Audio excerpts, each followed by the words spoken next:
Welcome everyone to the Fraser Valley Conservancy's Nature Stewardship School. This is our second time doing our Hop into Spring Frog Identification Workshop. And we did one on Monday and one today. They've been really popular and we're thrilled to have you all here today. So before we get started, again, we're going to take, make sure you introduce yourselves in the chat.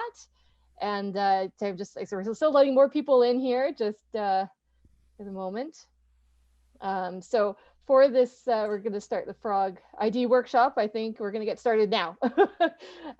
So the Fraser Valley Conservancy, obviously we do our work out in the Fraser Valley. And so to start things off, I just want to acknowledge that we work within the traditional lands of the Stolo people. Stolo means river, and the people of the river have been stewarding this land for many generations. Today we gather to share knowledge on how we all can be better stewards of this area, as well as helping the critters that live there too, and in particular, the frogs and toads and salamanders.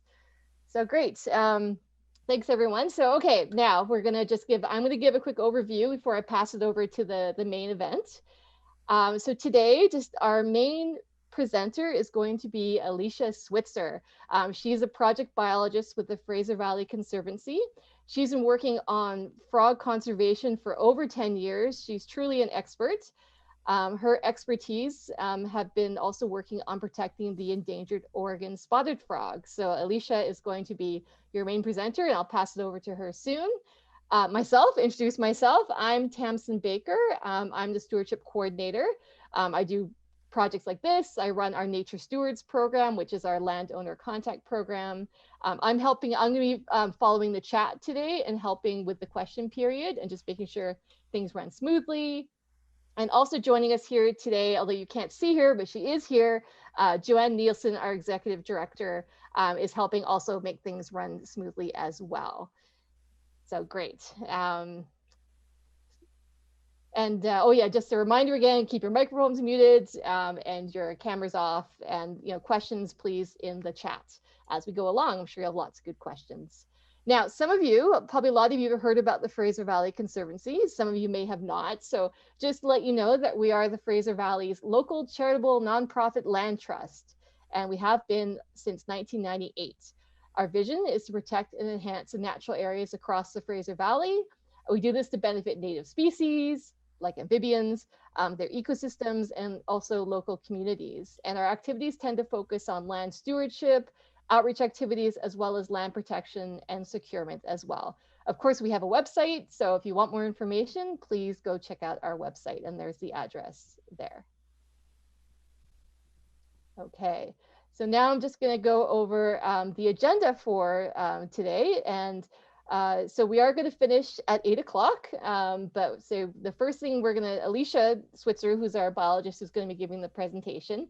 She's going to start things off by giving you a bit of an Amphibians 101 chat about what are they and what do they need to live. And then she's going to get into who exactly is here in the Fraser Valley and where you can find them. And then she's going to get into the nitty gritty of things about identification. How do you identify the adults? Now, I think you should all really pay attention because there's going to be some surveys or some quizzes, so pay attention. And then we're going to take a 10-minute question time break. We'll go over your questions from the chat. So again, put your questions in the chat as she goes along, and we'll tackle them there. And then she's going to get into how to identify egg masses and talk about that. Again, pay attention because there's going to be a quiz afterwards.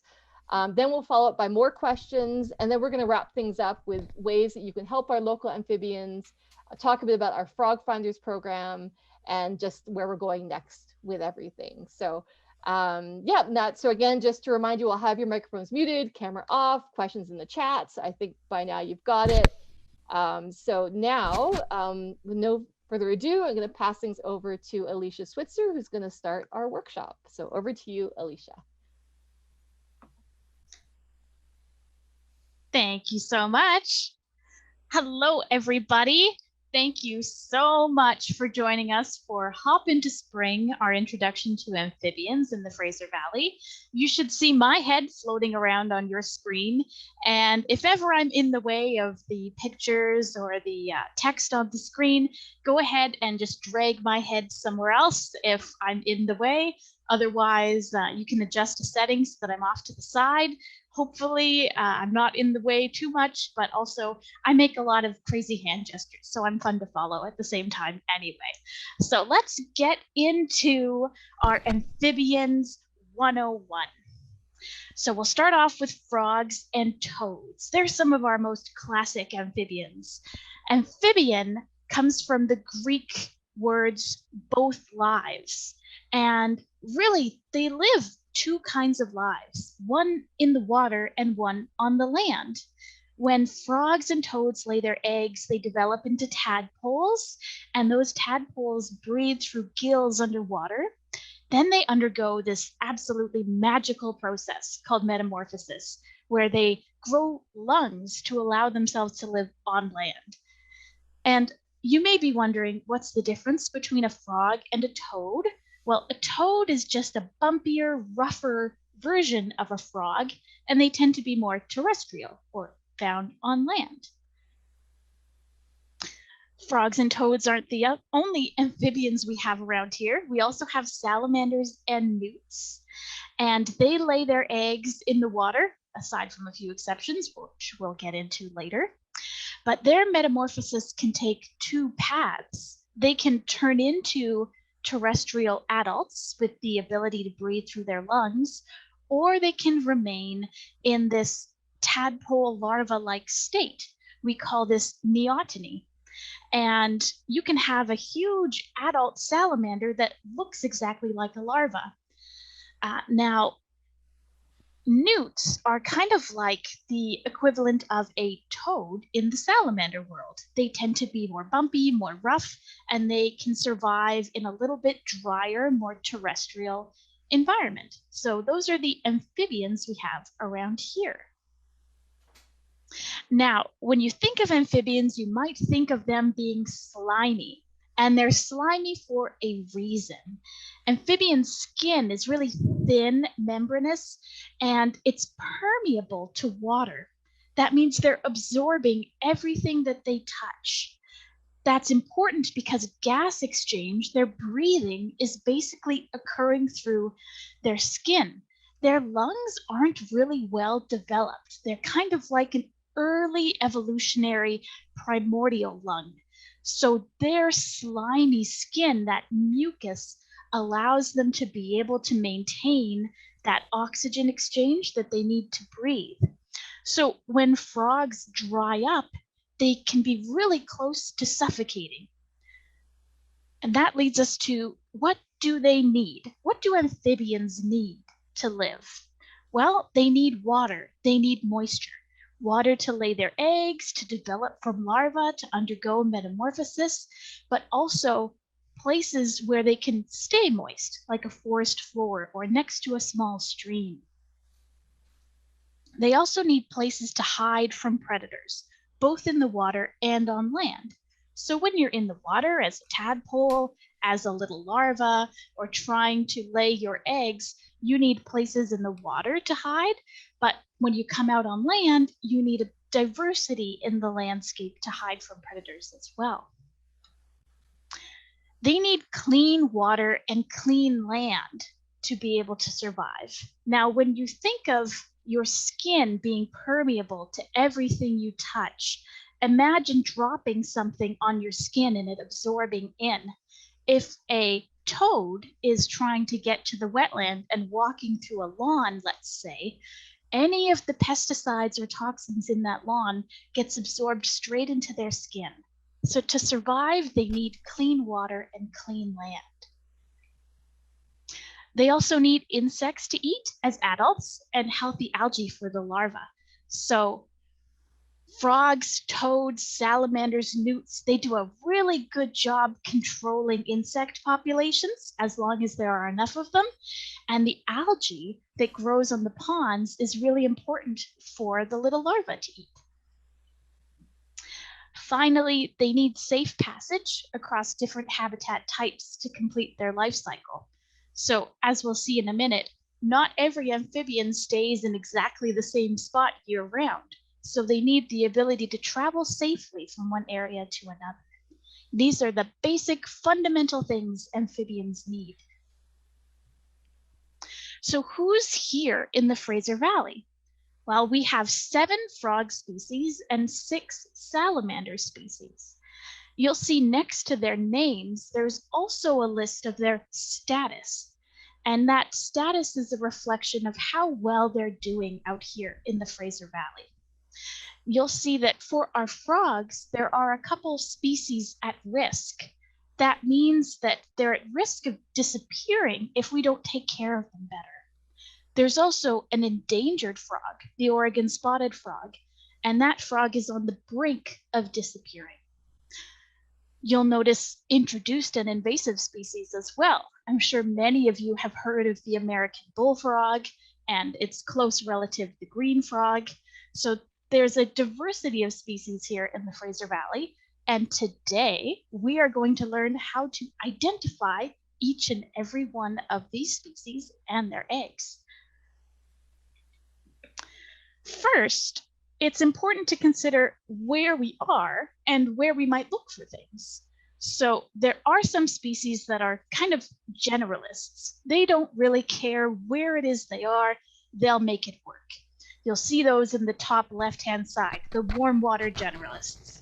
The Northwestern Salamander, the Northern Pacific Treefrog, the Bullfrog, the Green Frog, they'll make just about any condition work. Now, alternatively, in the mountain streams, you have highly specialized species that really need a very specific type of habitat to survive, like the coastal giant salamander or the coastal tailed frog. Moving down into those deep, damp forests, you'll have the Ensatina, the western redback salamander. We'll learn soon why it's important that their forests are damp. Moving between wetlands and forests to complete their life cycle, we have species like the western toad, the rough-skinned newt, the northern red-legged frog, the northwestern salamander. And then in the wetlands, constantly in the wetlands, never really leaving, we have species like the Oregon spotted frog and those neotenic salamanders, the salamanders that stay in that larval form even into adulthood. So depending on where you are, where you're looking, you're going to find different species. So where are they?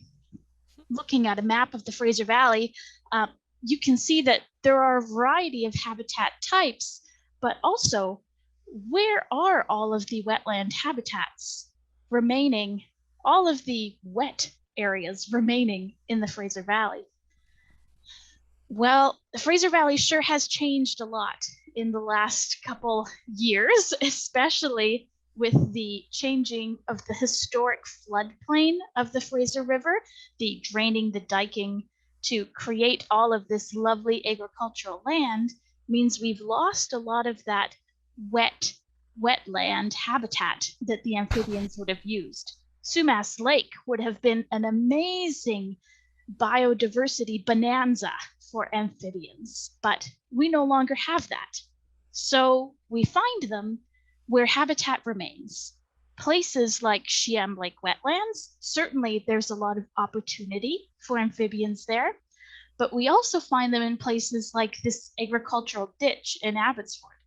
Surprisingly, this ditch contained many red-legged frogs, northwestern salamanders, and even the endangered Oregon spotted frog, because this is where habitat remains. And that's where we have to look. So let's get into identifying adult frogs. Pay attention to the identification tips labeled with a star. Those are the ones that are going to help you always get that ID right, as long as you pay attention to it. And get ready for a quiz after each ID section. So let's get started. The first things we're going to look at are the 2 non-native species, the bullfrog and the green frog. And you may be more familiar with their sound than you are with their look. So listen closely to this.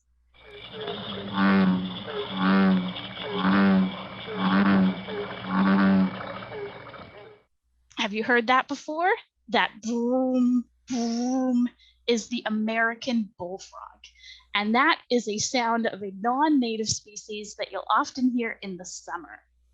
The other frog, the green frog, sounds more like a broken banjo played badly, and then some strange guttural sounds. Let's take a listen to that frog.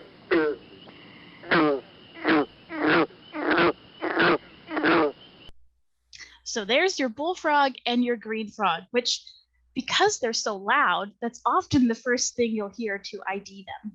Now, in terms of size, shape, color, we can pay attention to things like the tympanum, their eardrum, that's next to their eye.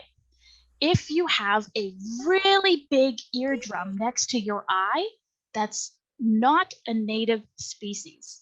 Our native frogs here don't have eardrums that big. On the males, they're even bigger than their eye. So big tympanum, it's not native here. Look for a green lip line. That's the green that's kind of across their mouth here, especially for the green frog. They always have that bright green lip. How do I tell these two species apart? Well, I'm looking for a fold of skin running from their eye. For bullfrogs, it's kind of like they're wearing glasses. There's a ridge of skin that curves behind their ear. That's the bullfrog. Green frog, that ridge of skin extends down their back. You'll always find this for bullfrogs and green frogs. That's one of the most important identifying features for these guys. Big eardrum, ridge of skin, green lip line, and then, of course, when these guys are big, they get really big. Western toad is another big guy you would find around here, although not nearly as big as a bullfrog or a green frog. But Western toads are native. They're the only toad we have here in the Fraser Valley. So if you have a toad, it's a Western toad. Things to look out for these guys: large glands behind their eye. This is where they make their milky poison that tastes really bad for predators. They have rough, warty, bumpy skin. Look at all those bumps on its back. And then a pale colored stripe running straight down their back. They can be many different colors, so don't think it needs to be green or brown or red. They can be lots of different colors. Look for those features. And if you're in a wetland where you have Western toads, you might hear the males making their release call when another male grabs on to say, "No, no, no, I'm a male, I'm not a female. Don't bother hanging on because I won't lay eggs." It sounds like this.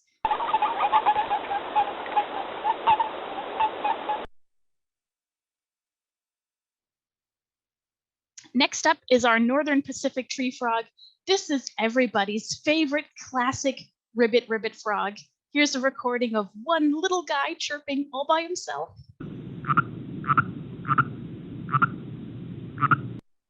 Of course, when there are many tree frogs together, there's a chorus of hundreds of those little ribbits around. And they're very hard to see because they're hidden, they're so small, but sometimes you'll find them maybe against your sliding glass door because they have these sticky toe pads that allow them to climb vertical surfaces. So look for the sticky toe pads on each foot, as well as a mask that runs from their nose down to their forearm. They camouflage, so don't think about color to identify these guys. They come in many, many different colors. Next up is the northern red-legged frog. They have these bright red, transparent legs, as the name suggests.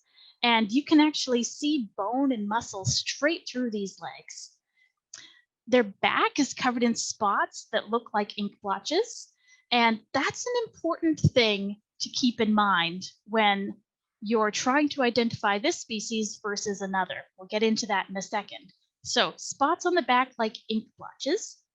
And on their hip, if you have your frog head pointing up, feet pointing down, you see on the belly, kind of around the hip area, there's this patch of yellow-green mottled color. You won't find that on anybody else. So if you have that yellow-green patch, you have a red-legged frog in your hand. And again, for color, their body changes color, and color is not a good indicator for identifying these frogs. They can be tan, brown, cherry tomato red, anything under the sun. Well, maybe not purple, but pretty much anything. So don't use body color to ID them. Now, if you stick your head underwater in the wetland, you might hear this, the red-legged frogs calling below.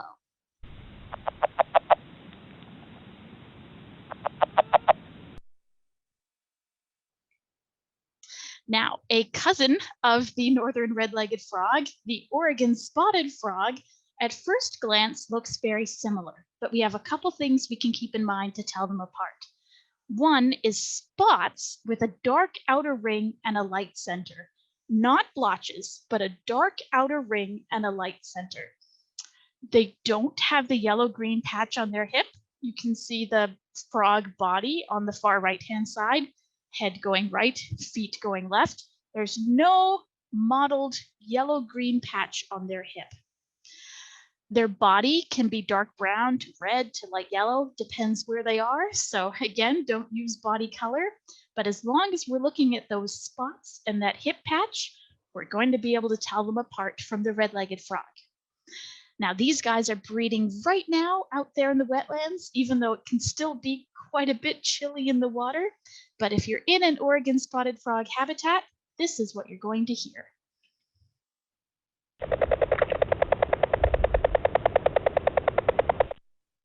Almost sounds like a little frog helicopter spinning around. And last but not least, for frogs in the area, we have the coastal tailed frog. And these guys aren't going to be down in the wetlands with the other frogs. They're only in streams. They're stream specialists. And if you come across them, one of the most striking things you'll find is a vertical pupil, like a cat eye. All of our other frogs have horizontal pupils, so these are quite different. And they're called tailed frogs because of this tail appendage only on male frogs, and it's used to deposit sperm to females for internal fertilization. So it's not a tail if you catch my drift. Now, I hope you've been paying attention because we're going to launch a poll for our quiz, and that will be, who's that amphibian? If the window that pops up gets in the way of you being able to see, just move it aside so that you can see the picture and then cast your vote. So, Joanne, please launch our poll, who's that amphibian? We'll have just a couple seconds now for you to cast your vote. I see them coming in. Fantastic.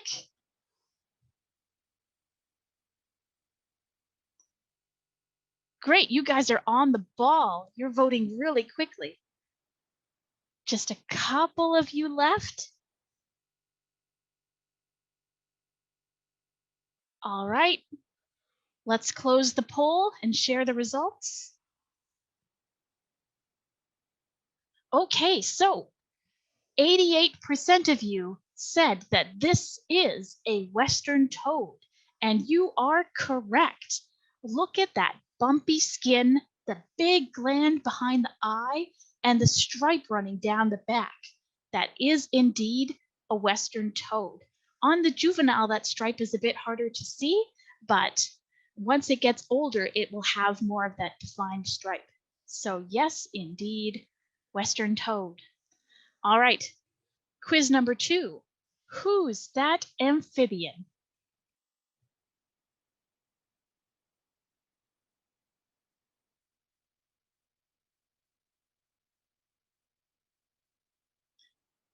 Those non-natives.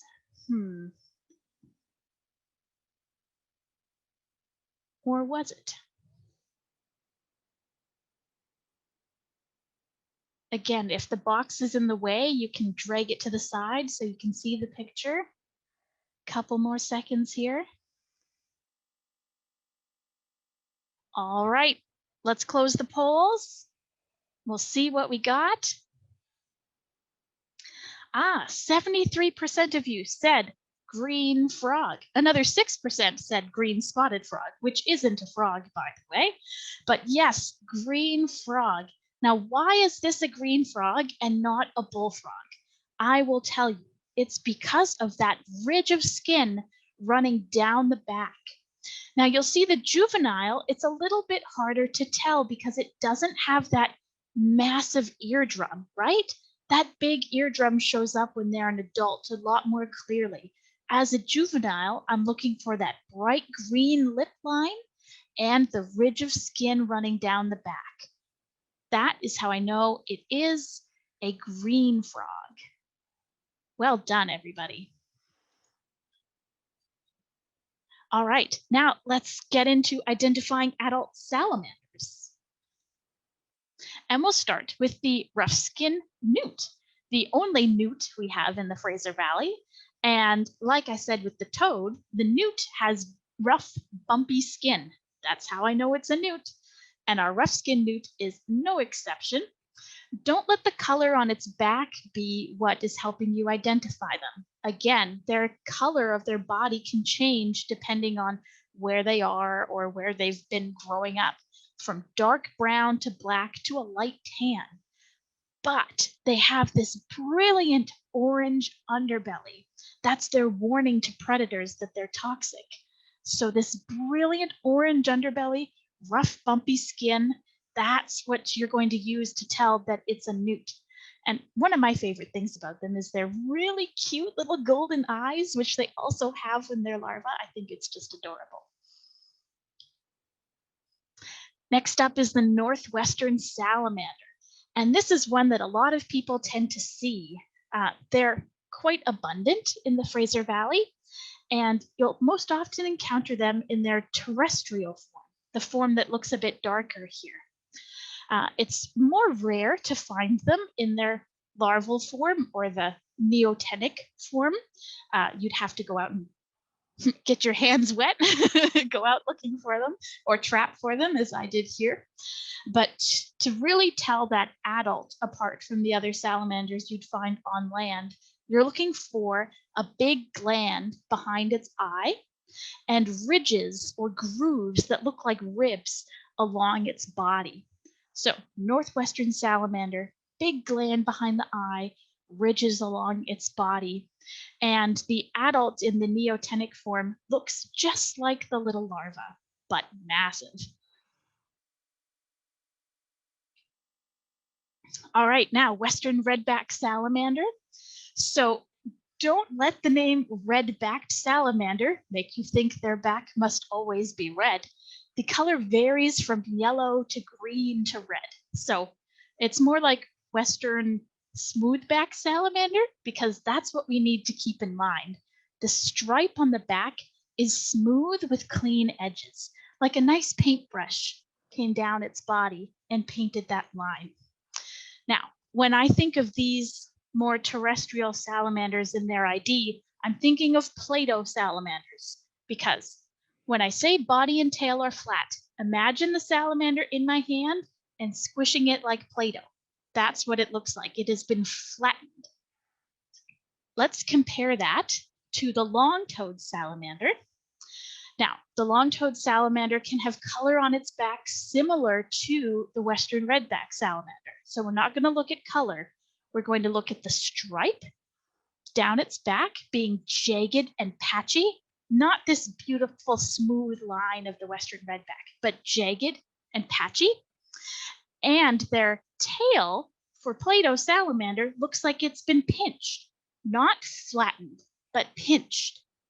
Do you see that on its tail on the screen? It's been pinched. And then something I find funny, the larvae have a really big head compared to the larvae of the other salamanders. So if you've got this big club head, it might be a long-toed salamander larva. All right, now Ensatina. These are dainty salamanders, but dainty is not something that you can diagnose. So let's not worry about that. Their body has this pinkish brown translucent color. It's very different from a lot of the other salamanders you'd see, but these are often confused with the Northwestern salamander. And looking at it, I can see why. They're pretty similar. But remember, a Northwestern salamander is going to have a big gland behind its eye, and Ensatina do not.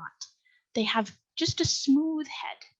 They also don't have any stripes on their body like the long-toed or the Western redback. So it's more of a process of elimination. Pinkish brown color, they're dainty. Their tail is pinched. That's hard to see. Granted, this is probably the best picture I could find of the pinched tail, but look for the absence of features. No stripes, no glands. Ensatina. Last but not least, in salamander world, we've got our coastal giant salamander. They are in and around mountain streams, but they can also get washed down into other systems. So while these are highly specialized mountain stream species, you might find them in obscure habitats you wouldn't expect to find them in. Now, the adults down at the bottom left-hand side look radically different from any other salamander you're going to find around here. Look at that tiger modeling print. Just a gorgeous salamander. They can also be neotenic, however, so you might find them in their big adult larval form, and they have these stubby little gills. And they also look like little puppies, but they have these stubby little gills by their neck. And our other salamanders have big gills that extend out.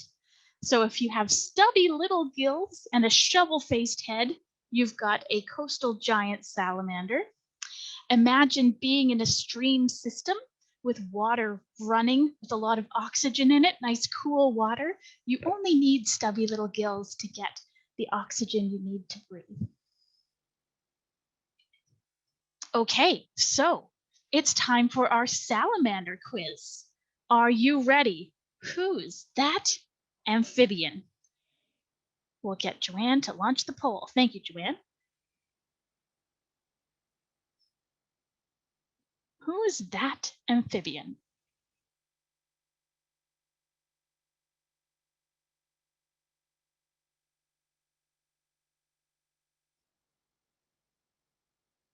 You are really on the ball, everyone. You're voting really quickly. I love it. Couple more seconds.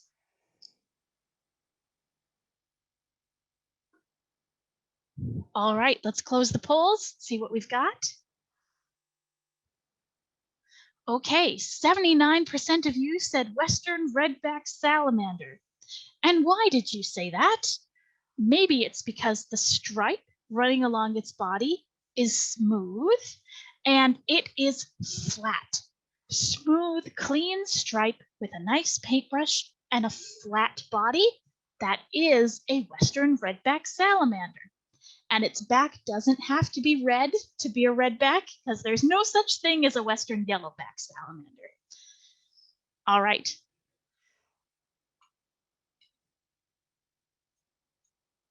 One more salamander quiz. Who's that amphibian?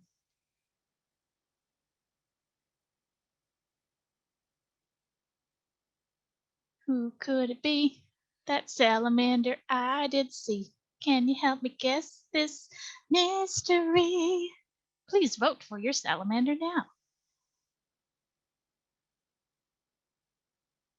All right, couple more seconds.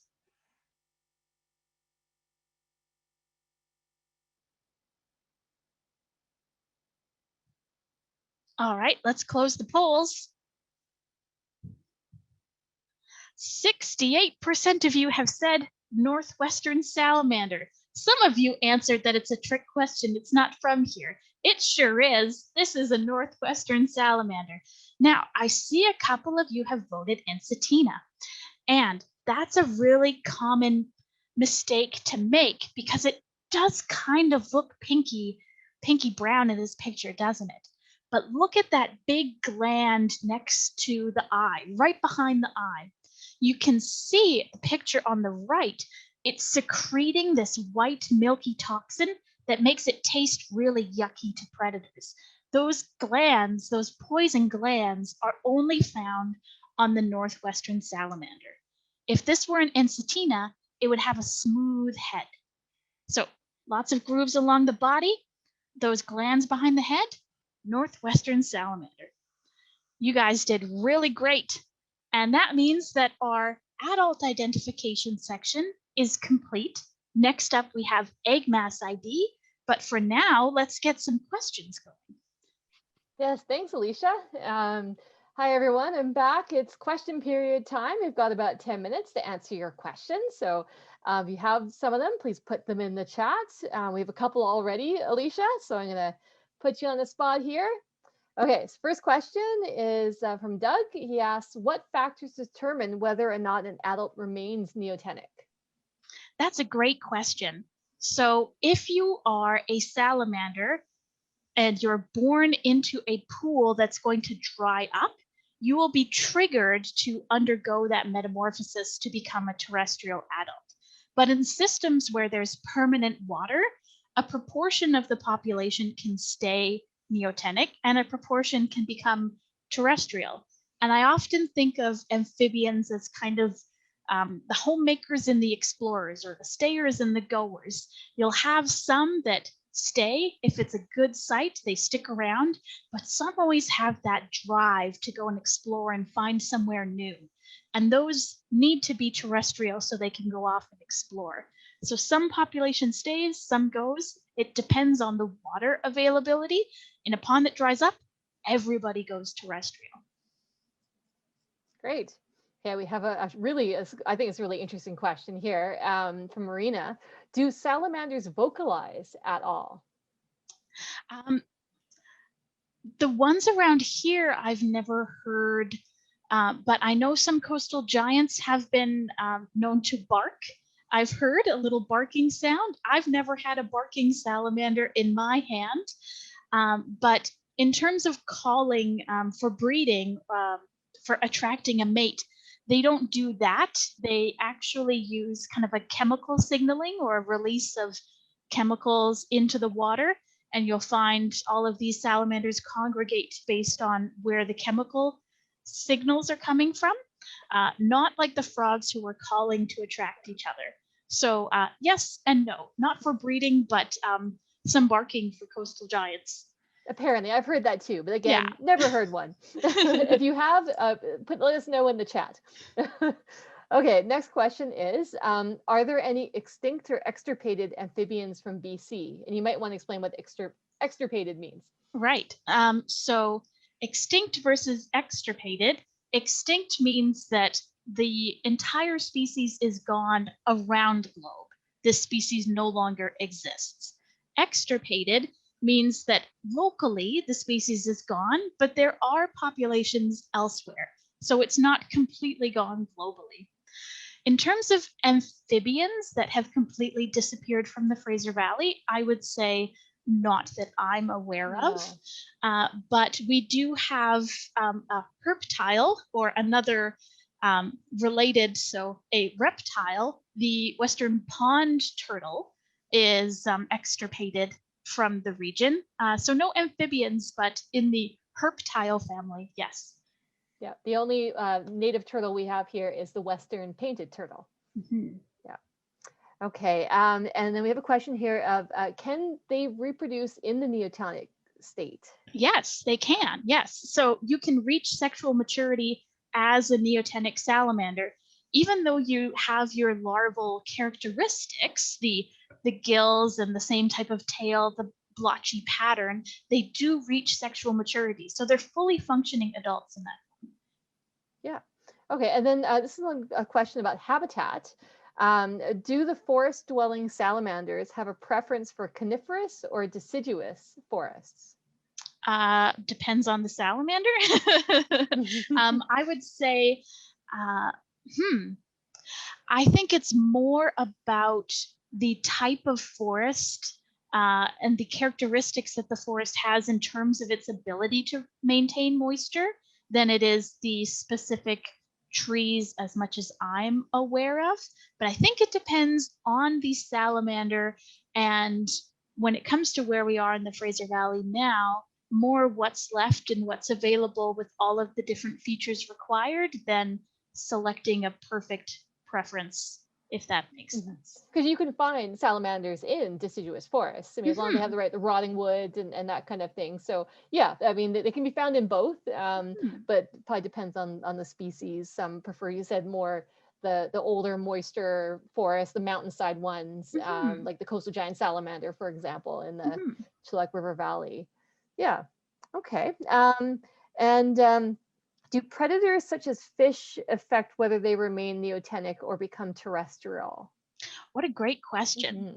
From what I've read about the salamanders and their decision, their choice to either remain neotenic or become terrestrial, it's more closely linked to the water than it is to external predator influences.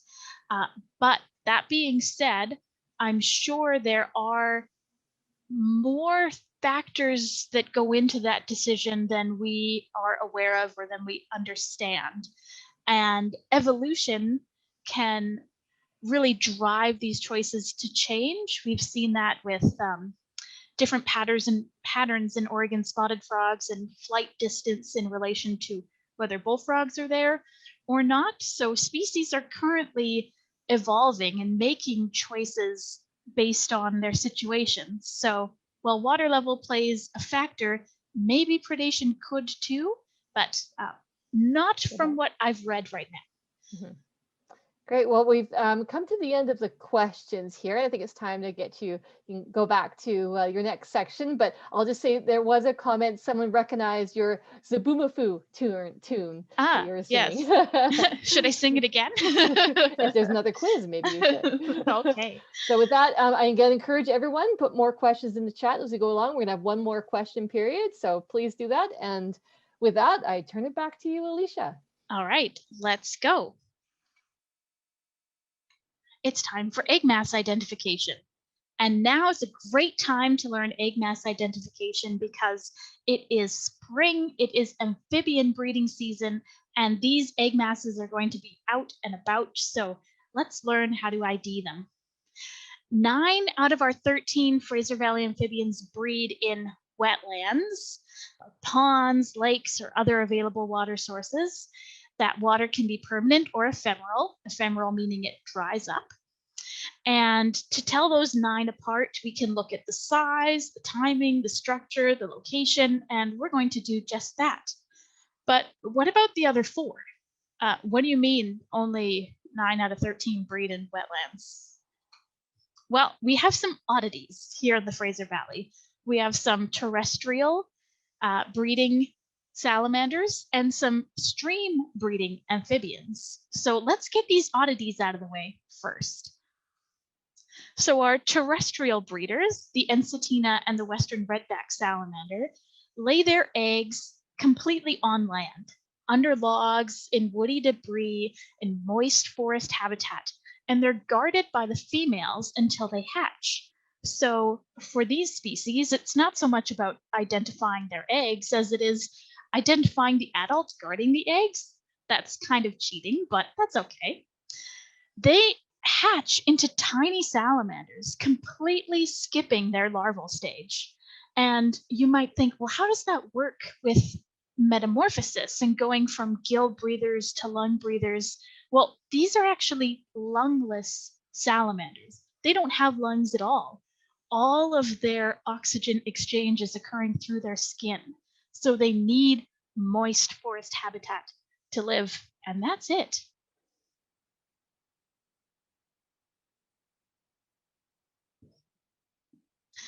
Our other 2 oddities are stream breeders, are those highly specialized, highly adapted species for being in mountain streams. The coastal tailed frog and the coastal giant salamander lay their eggs under rocks or under logs in these streams. The tailed frog has these pearl-like strings. You can see their eggs are kind of attached by a string of about 20 to 96 eggs. And they can lay them communally. That's what the picture on the right is demonstrating. One female laid clutch A, another female clutch B, another clutch C. But these are very hard to find. You'd have to go turning over the rocks in a stream to look for them. And that could actually damage the eggs. Coastal giant salamanders, kind of similar. They lay their eggs singly or in clumps, and they're guarded by the female coastal giant salamander. They're extremely hard to find. It's very rare you would find a coastal giant salamander egg. In fact, Google wouldn't even give me a picture to put in this presentation. That's how hard it is to find them. Not even Google knows. But you can cheat and just look for the coastal giant salamander female guarding the egg mass, and that's how you would find them. But again, extremely unlikely you would ever see one. Send me a picture if you do, by the way. So we got our oddities out of the way. So now we're down to our aquatic egg masses, the eggs we're going to find in the ponds and the wetlands here in the Fraser Valley. Our native amphibians are breeding in the early to late spring, and our non-native amphibians are breeding in the summer. So these egg masses won't overlap. Since there's only two non-native amphibians, the American bullfrog and the green frog, we might as well get those out of the way as well. So American bullfrog and green frog lay their eggs in a large film on the surface of the water, and it feels like uncooked egg white. That's the consistency of it. And it's up to 1 meter across. So this huge sheet of just goo. And it looks like somebody sprinkled embryo pepper all over that goo. Thousands and thousands of little dots on this sheet. Green frogs look identical to American bullfrogs, but the sheet is just smaller. Now that's not a very good identifying feature because a big green frog and a small bullfrog could lay basically the same size sheet. So it's very difficult to tell them apart. But really, if you're finding something like this in the summer, you know it's non-native, you know it's either bullfrog or green frog. Something to keep in mind, the water that they're laying their eggs in has to be permanent because they're tadpoles overwinter. They metamorphose in their 2nd or 3rd year. All of our frogs and salamanders that breed in these aquatic systems have the ability to metamorphose in their 1st year. So those massive tadpoles that you'll see, I have a picture later on, those are bullfrogs and green frogs. Couple more pictures here. You just see a sheet of goo on the surface of the water. And if you look closely, thousands of sprinkled little embryo peppers. That is certainly a non-native egg mass in the summer. So there's only 7 native amphibians left, which means that's not a lot for you to have to learn. You can be experts in no time. And then I'm out of a job. So let's go. First up, we have our red-legged frog. They have their egg masses kind of like a cluster of grapes all stuck together. And you could just pick those off. You see, they're like grapes that you could individually separate. This is important. Look at the picture. See the little circles all clumped together like grapes, all stuck together. Red-legged frogs are always going to attach their egg mass to vegetation. Always attached to vegetation. And they lay them singly. This is the evolution of an egg mass over time on the screen here, starting off on the left as a fairly fresh egg mass. As they develop, they kind of grow, they absorb more water, and eventually they go from a ball to a sheet on the surface. Now, you don't have to worry you'll confuse this with bullfrog or green frog because this is right now. This is in the spring, so it's not in the summer. Oregon spotted frogs, our endangered frog here in the Fraser Valley, have egg masses that look identical to red-legged frog egg masses. I mean, they look exactly the same. So we can't depend on a look to tell them apart. We have to see where it is these egg masses were laid and how. Oregon spotted frogs are always going to lay in shallow water, less than 15 centimeters deep, and those eggs aren't attached to vegetation. They're sitting on top of it. You're not attached because you're shallow. If you were in deeper water, your egg mass would just float away into the Fraser River. So you need shallow water, not attached, nice and warm, lots of sun, a big bare patch of mud in a farmer's field. Mwah! Perfect for Oregon spotted frog. Next up is western toad, again our only toad. This string breeding pattern is typical for toads, but since we only have one toad here, this is the extreme outlier.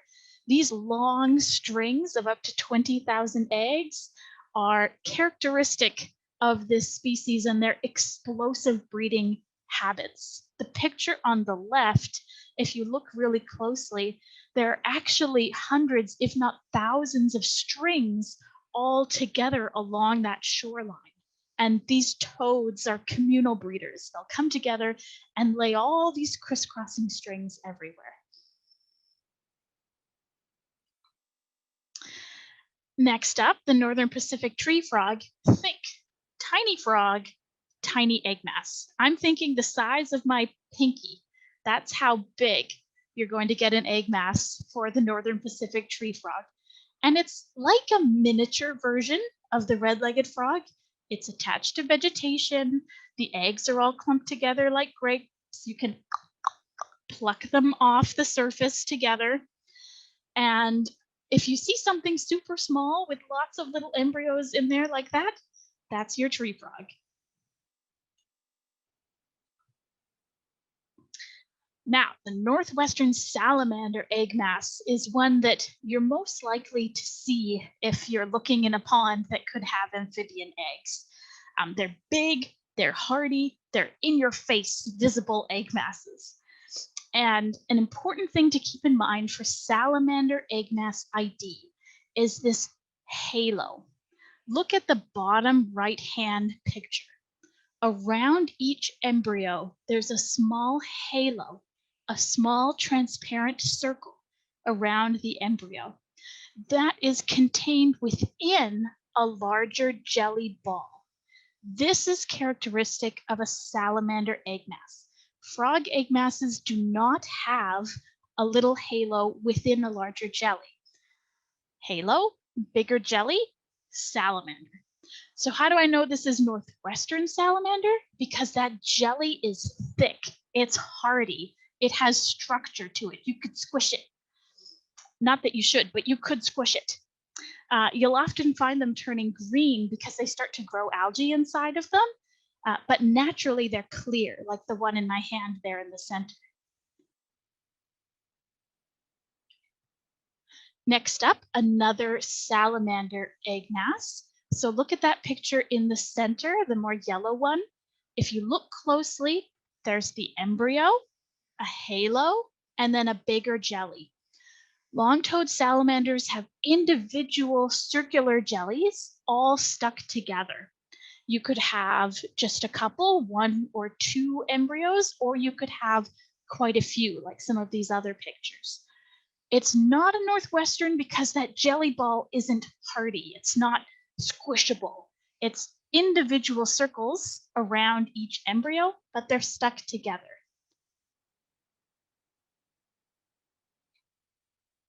Now for Roughskin Newt. These are very hard to find. I don't think I have ever seen a Roughskin Newt egg. If you look at this picture, that's a blade of grass and one little egg stuck to the underside of a blade of grass. Again, for salamander, Newt is just a type of salamander. We have embryo, halo, bigger jelly. They can be laid singly or found in groups, but again, they are extremely difficult to find. Much more likely to find yourself a nice rough-skinned newt with the bright orange belly than to try to find them by flipping over each little individual grass blade in the wetland. Okay, I hope you've been paying attention because it's time for you to tell me who laid that egg mass? Question 1.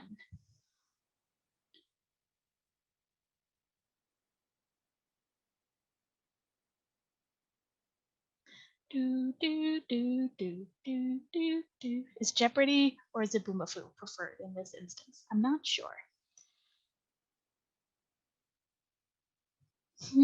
I see more than one answer coming up. Get your votes in, folks. Who laid that egg mass?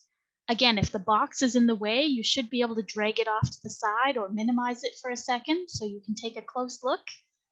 Hopefully you've been paying attention. All right, let's close the poll.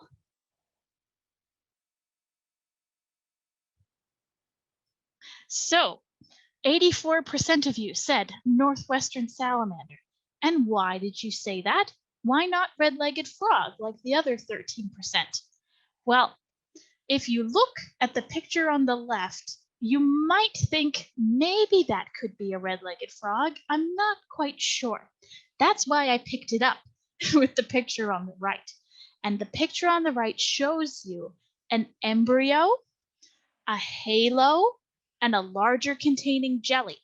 That makes it a salamander egg mass. And because that jelly is thick and not individual circle jellies, this is a Northwestern salamander. If this were a red-legged frog, you could pluck each little egg off. So, Northwestern salamander. Quiz number 2. Who laid this egg mass?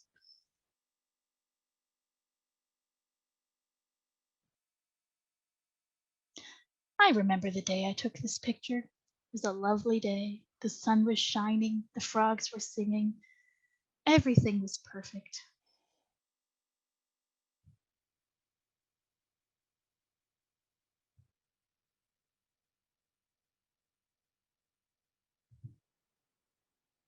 Get your votes in. Shouldn't make this anonymous. I should be able to call you out. Who is voting for that? No, I wouldn't do that. I'm a nice teacher. All right, let's close the polls and take a look.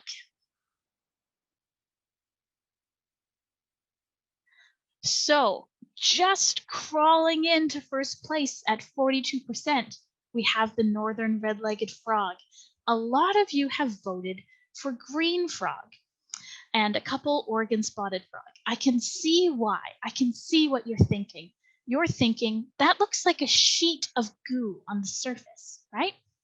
But if you look closely, there are individual circles around each embryo, kind of like grapes. So if it were a green frog egg mass, it would be just flat goo. There are no individual goo circles. It's flat sheet with embryos peppered all over on top. So this is not a green frog egg mass. How are we telling this apart then from red-legged frog or spotted frog? I'm looking for whether it is laid shallow on top of mud and attached to vegetation. So is this shallow? Well, it looks fairly shallow. It's hard to tell from this picture, but what I can see is that there's vegetation attached to it. The rushes in this picture are really attached to that egg mass. If I were to grab one of those rushes and move it around, the egg mass would follow. That's how I know this is a red-legged frog egg mass. An Oregon spotted frog egg mass would be laid on top of vegetation, much shallower than this and not attached to it. All right. We've made it through egg mass identification quickly. We'll have even more time for questions. So I hope we have some questions we can answer. Let's go. Yes, I'm back. So yes, here to answer more questions, and we do have time, so please add more questions into the chats as we go along. So get to the first question here, which is talking about habitat. Is how large and deep do water bodies need to be for frogs and salamanders to use them to lay their eggs? So great question. Yeah. So for our aquatic breeding salamanders, not the terrestrial ones, not the stream ones, How large and deep? Well, you can have some of our species laying eggs in a shallow ditch. Um, so when we think of ideal habitat for amphibians, we tend to think of a big, open, deep wetland.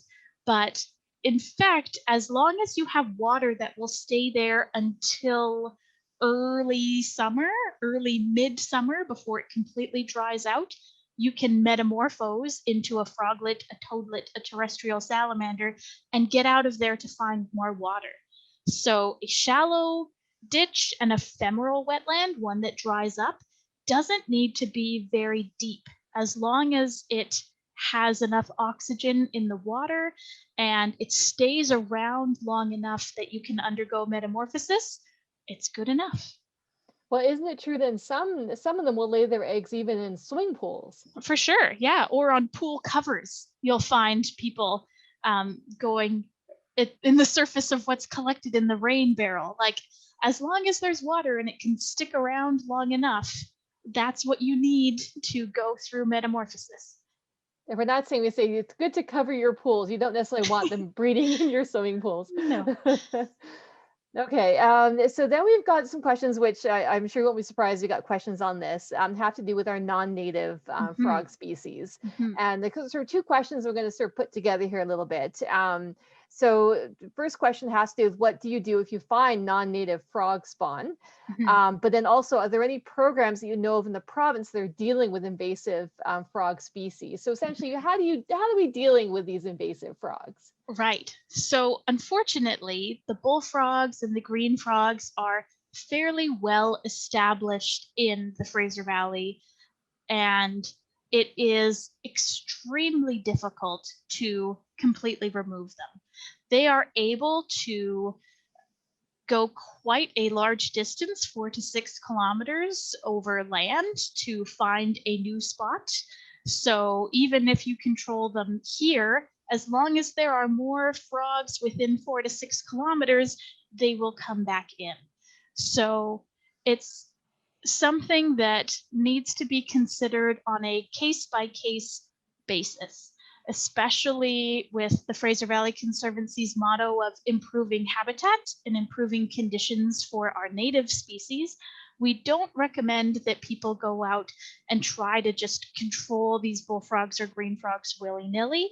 It needs to be part of a bigger question that we're addressing. How can we help the native species here? Are there things that we can do to improve their habitat? Now, can you remove non-native frog spawn? Yes, you can. But the most difficult thing to say in that is, are you sure it's non-native frog spawn? One of the reasons why it's really important to get that identification down pat is you could be removing red-legged frog egg mass spawn if you're going out end of April and you think maybe that's bullfrog spawn. Some of you thought that red-legged frog egg mass was a green frog, and that would be a mighty shame to remove that egg mass if you weren't quite sure. So unless you've had the opportunity to send in your photos to the Fraser Valley Conservancy, maybe have us have a conversation with you, what kind of egg mass is that, and really think, in this area, how can I help native species, and is this the best option? Then I wouldn't recommend people just go out and do it on their own. Are there programs currently? The Fraser Valley Conservancy has one area in Ryder Lake where we've been working for over a decade to protect native amphibians there, where we are studying a new bullfrog infestation. Part of that is trying to control them to see what that looks like. It's part eradication program, part research science project to understand how difficult eradication can be. And there's one more project in the province, in the Kootenay region, to try to protect the endangered northern leopard frog. That's done in a collaboration with the province, Washington, and Idaho State. But other than that, there are not a lot of bullfrog control big initiatives happening. You might know of some on the island that are more individual location based, but a big region-wide thing, mostly the Kootenays at this time. Yeah, so the best thing that we can do in this region is protect habitat for our native species. That's right. Mm-hmm. Okay, I got more questions here. So a couple questions here just about predation on eggs. And someone says that they've observed Northwestern salamander egg masses in wetland streams before with short, small twigs stuck or stabbed into them. Is this some sort of predation or just like because of flow conditions? And someone also wants to know what the predators for egg masses are. So maybe you can answer those both. Right. So your Northwestern salamander egg mass is always going to be attached to something. So that stick that looks like it's stabbed straight through the egg mass, that was the salamander attaching it there so that it doesn't float away and change where it is in the water column, sink or float. It's always attached to something. So a stick through it, good. I want to see it attached to something. In terms of predation on egg masses, man, eggs, tadpoles, even baby froglets, that's like nature's candy. These amphibians are a bounty. For an egg mass, you can see fish, little beetles, and other bugs going to town on them. There are images documented, Roughskin Newt eating a different salamander's egg mass. If you've got a wiggly little embryo in there, that's an invitation to be eaten. So pretty much every life cycle stage for an amphibian is an open invitation to be eaten. Yeah. Mm-hmm. And there's a question about the different frog spawn shapes. You know, is there different advantages to having different shapes? When I think about what the red-legged frog and Oregon spotted frog are doing versus, say, the salamander, they're certainly keyed into different types of habitat conditions. So that salamander with that thick jelly casing, that's protective in a system where you have water that's flowing or you have predators going to town eating them. Whereas something like an Oregon spotted frog, a red-legged frog, built in these circles, it kind of acts like a greenhouse, all those little embryos together. Certainly that's an important thing when it rises to the surface as it does. That little warmth pattern, the greenhouse spreads out. Salamanders stay in the ball until they hatch out. So these different egg mass shapes are certainly keyed into what those embryos need to survive. Could go through a list of a million more, but yeah, I love that creative way of thinking, and nothing in nature is really by complete accident, right? These are all really unique, specific adaptations that help the creatures survive. Just a quick question, just going back to salamanders. Can neotenic salamanders only stay neotenic? So once you've reached the adult size, once you've committed to being neotenic, you're locked into being neotenic. You can't then undergo metamorphosis as an adult neotenic salamander. So yes, you must stay neotenic once you've decided to stay neotenic. Mm-hmm. Okay, then we've got a comment here. Someone says they have a camp, which I think is in the Fraser Valley. I hope so. They have thousands of toads at the camp, and can they harm the pond as there are so many of them? Hard not to step on them while walking around the pond. Can they harm the pond? No, absolutely not. When you have so many toads there, they're actually doing a really important service for the wetland. Those tadpoles were eating a lot of that algae, and they take a bunch of the nutrients from the pond and they transfer them to different habitats. When those adult toads come in, they bring different nutrients in. That is part of the pond's life cycle, an important part of it. So it's not as though there are too many of them. That is a sign that you have a healthy pond, a happy pond. Something that can sustain a lot of toads is a good thing. Mm-hmm. And certainly with an explosive breeding species like the western toad, it's hard to step anywhere when those toadlets are migrating. So yeah, that's certainly true. And one thing we're gonna, we'll repeat later on too, is one thing, if you have specific questions about, frogs and toads in your area, we're happy to answer them one-on-one as well. So, and we'll talk more about that a bit later. But just want to mention that we love getting pictures and questions sent to us all the time. Okay, so we've got another question here. Does the algae in the egg masses provide oxygen for the developing larvae?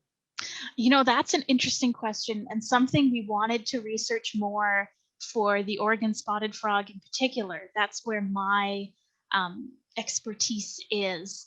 And there is kind of a theory that those algae may be contributing to that greenhouse effect in the egg mass. Perhaps it has something to do with oxygen. Perhaps it has something to do with even different nutrient cycling. I have no idea, and I am excited to know. You would consider that there's something symbiotic going on with the increased prevalence of green Northwestern salamander egg masses and the algae that we find in the spotted frog egg masses. Exciting research. Are you planning on doing a PhD anytime soon? Get in touch. There's a lot we don't know still. Absolutely. Yeah, and then a question here, maybe we'll see, I don't know if we can answer this one, but we'll try. Is the Northwestern salamander, they produce a substance that tastes bad, and I think Roughskin Newts also is, it seems to be a thing for newts and salamanders, is to ward off predators. Do their egg masses have a bad taste? You know that. I've never bitten one myself. I don't think they do, actually. I'm pretty sure that toxin, similar for Western toads, that milky toxin is something that they're producing in that gland.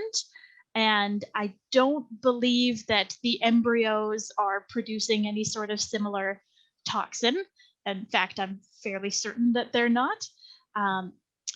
But based on that jelly capsule protecting them, I almost wonder if it's the opposite. They taste super good, so they need to be protected.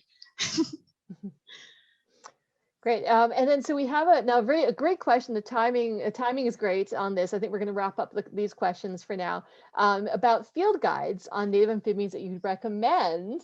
And yes, we do. We have some in-house resources that we're going to talk about in a moment. But Aleesha, I think it's a great question. Are there other resources that you go to besides the ones that are in-house ones that we produced? Yeah. So I'd look at the Fraser Valley Conservancy's guides, but I often find myself on the Whatcom County's Amphibian Monitoring Program website, Whatcom County's Amphibian Monitoring Program.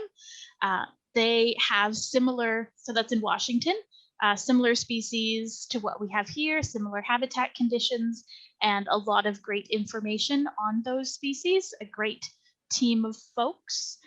So that's the other place I often find myself for a resource. Yeah.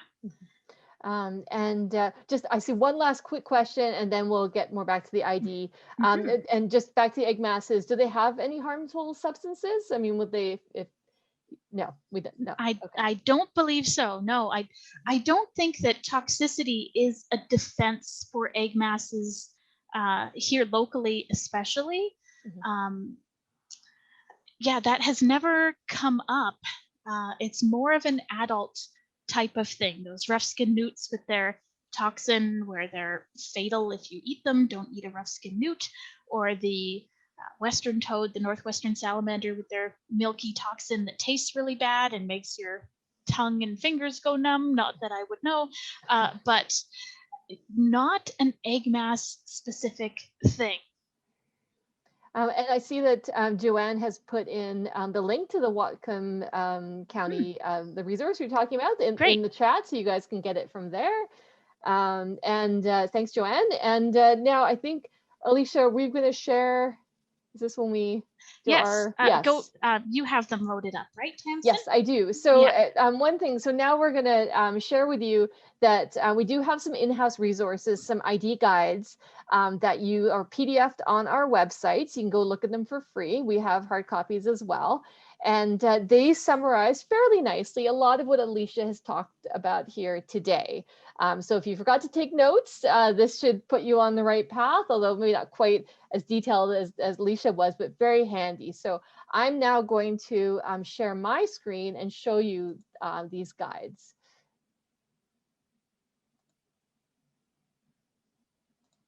Okay, here we go. Okay, everyone. So we've got 3 different guides that you'd be interested in. Each are they're 2-pagers. The first one here is Aquatic Amphibian Eggs of BC's South Coast. And here, this helps, it's all the native eggs that Aleesha was talking about, those that are laid in water. So not the oddities that she mentioned, but all the other ones as well. And these, as she mentioned, this is what's laid in the springtime, but the non-native ones are laid later in the season. So you can consult this guide, and I'll just scroll so you can see quickly what it looks like. So we got pictures of the eggs and then the adults. So that's on our website. And then the other ID guide, another one is our Frogs of BC's South Coast guide. Again, 2 pages, summarizing all the different species Aleesha talked about today, including the green frog and the bullfrog as well. And then for those of you that are curious, we didn't really cover this today much, but is a size comparison. So give you an idea of how they range from the smallest to the largest frogs out there. And then the last one to mention is our salamander guide. Salamanders of BC's South Coast. Again, these are all the species Aleesha talked about, how to ID them. And again, you've got, if you scroll down, it's 2 pages as well. Again, you have another size comparison, as well as to not be fooled by the reptile out there, which is our northern alligator lizard. So we threw that in there just because that might be more confusion when you're outside looking at these critters. So those are the 3 we've got. I'd be remiss if I didn't mention we also have a land snail guide and an owl guide as well, even though that's not what we're talking about today. But these are all on our website, and Aleesha will tell you later where you can find them. And yeah, so those are our ID guides. Aleesha, I will now pass it back to you. You can take things back. All right, great. So our final section is how you can help amphibians.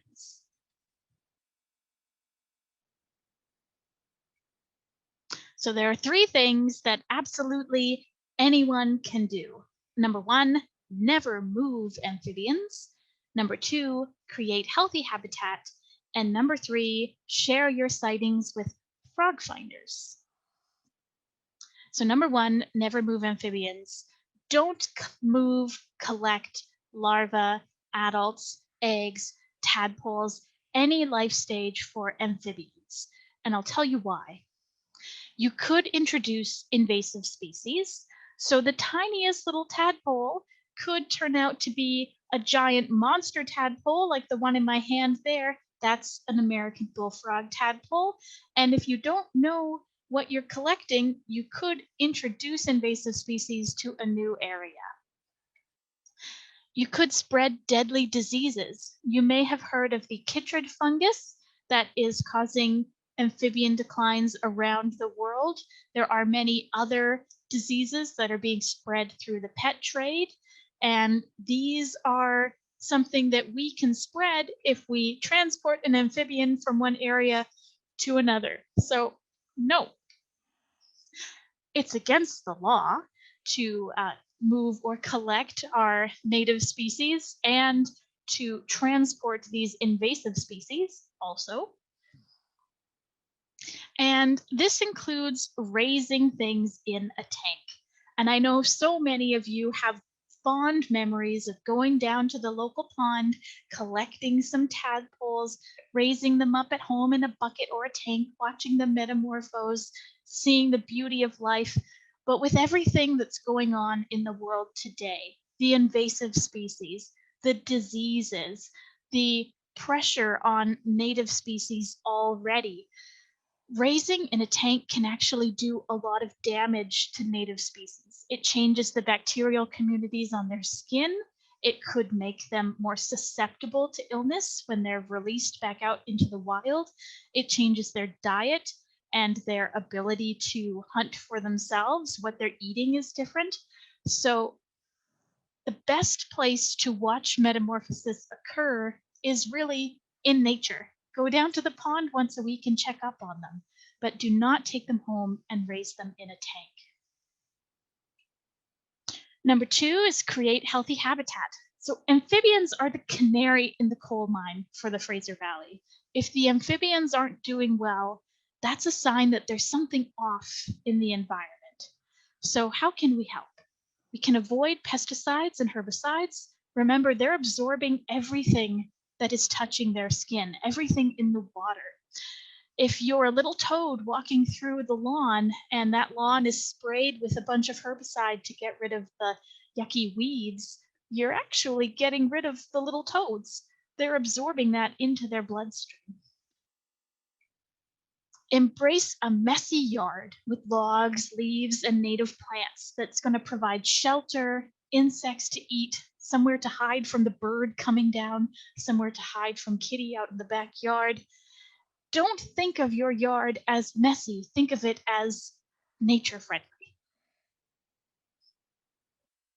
Do you have a pond on your property? You can add more diversity to help create healthy habitat and make it more native species friendly.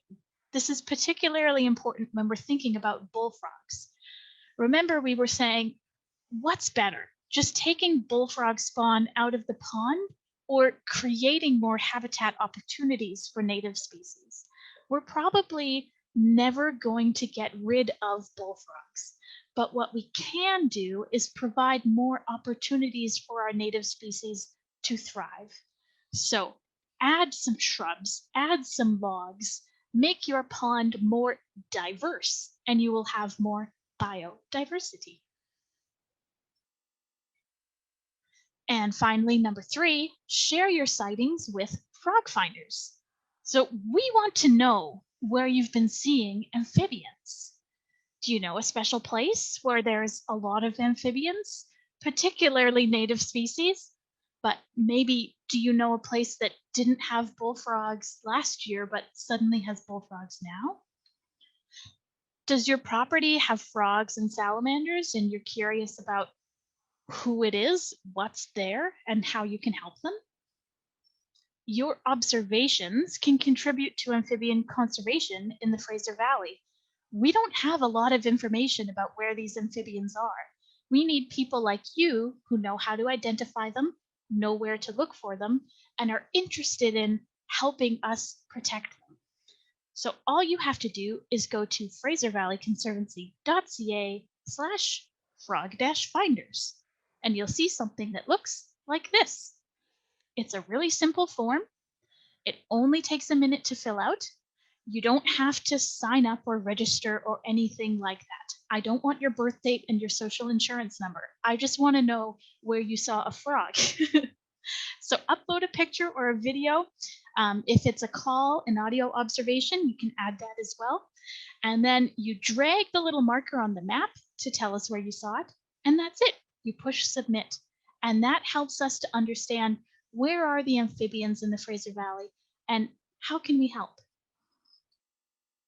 You'll also find the amphibian ID sheets there, as well as the link that Joanne shared in the chat. You'll also find my contact info if you want to just ask me an amphibian question. Like I said, it's breeding season. The red-legged frogs, the Oregon-spotted frogs, the Northwestern salamanders, the long-toed salamanders, the Northern Pacific tree frogs, they're out there right now laying their eggs. So this is a really interesting time to go out and make some observations. No matter who you are or where you live, you can really help us. And another reminder, again, that this presentation is recorded, so you'll be able to watch it again soon, and you'll be able to see all of those resources on our website. So at this point, there's no excuse not to be a frog finder. But before I hand it back to Tamsin, I'm super grateful that you showed up and you learned about amphibians with me today. You participated in the quizzes. It means so much to me that you were here. So back to Tamsin. Thank you so much. Great. Thank you so much, Aleesha. Huge thanks to it was a great presentation, and thanks to everyone for participating at this workshop. The level of interest has been amazing, overwhelming. We've just been so excited, and like we said, please reach out to us through Fog Finders. Ask us questions. Send us pictures. It's been so great to be able to share this with you today. So what's going to happen next? Where are we going next with this? You're going to get another email from me, which is going to have a survey that's going to ask you your opinion, what you thought of the workshop today, and also get your feedback so we can continue to make these better and better, and as well as send us your suggestions of what you'd like to see next as well. Originally, we'd envisioned this workshop being out there in the field in person, but in some ways, this has been great. We've been able to have so many more people participate. So we'll probably continue as things go ahead to do Nature Stewardship School online, but also out in the field as well, or in person, hopefully not too long from now. And another way you can get involved is get involved with the Fraser Valley Conservancy. We've got lots of exciting new projects coming up. I can't stress that enough. You can get our latest news through our social media, Facebook, Instagram. Sign up to get our e-newsletter. We've got one coming out fairly soon, I understand.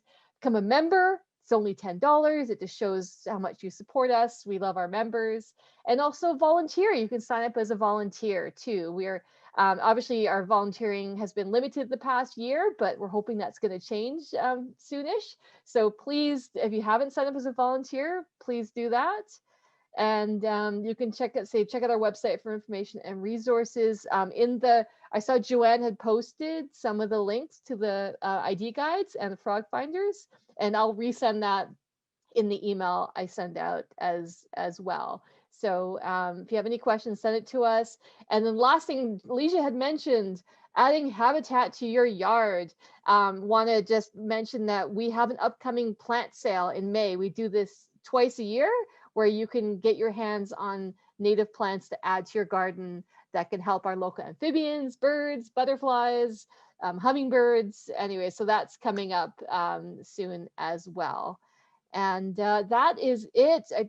Unless I have any more questions here, I think that we're going to end it here. Just a huge thank you to everyone who came out and participated today. We hope to see you again at one of these or in person sometime as well. And a huge thank you to Aleesha. Thanks, everyone. See you in the wetlands, my frog finders.